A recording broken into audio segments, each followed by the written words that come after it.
Football প্রেমী দিবসে রক্তদান শুরু করেছিলেন সেন্ট্রাল কলকাতার প্রয়াত কর্মকর্তা ভূপেন দে।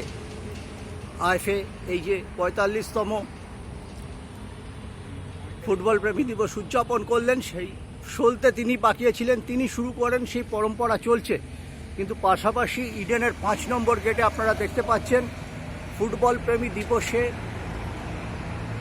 যারা ক্রিকেট প্রেমী, ইডেনে যারা পদপিষ্ট হয়ে মারা গিয়েছিলেন ১৬ই ডিসেম্বর 69, আপনারা দেখছেন সেই প্রদীপ ঘোষ, বিশ্বনাথ পাল, পিনাকি চট্টোপাধ্যায়, অরুণ চক্রবর্তী, মনীষ নন্দী, অনিল হুগান, এদের কিন্তু ভুলে যাননি তার ছেলে বিশ্বরূপ দে।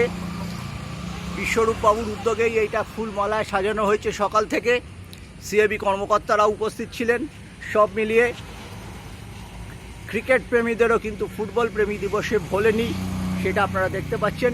ইডেনের এই ৫ নম্বর গেট রঞ্জি স্টেডিয়াম, রঞ্জি স্টেডিয়ামে ৫টা গেট আছে রঞ্জি স্টেডিয়ামে ঢোকার। সেখানে প্রথম গেটটি একেবারে আকাশবাণী সন্নিহিত ৫ নম্বর, সেখানে এই পদপিষ্টের ঘটনাটা ঘটেছিল।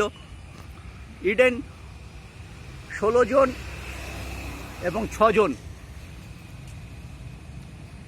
মোট ২২ জন ক্রীড়াপ্রেমিক জীবন কেড়ে নিয়েছে। ১৫০ বছর পেরোনো ইডেন, কিন্তু মানুষ তাদের কথা এখনো ভোলেনি। তারই প্রতিমূর্তি আপনারা দেখছেন, তারই ছবি আপনারা দেখতে পাচ্ছেন।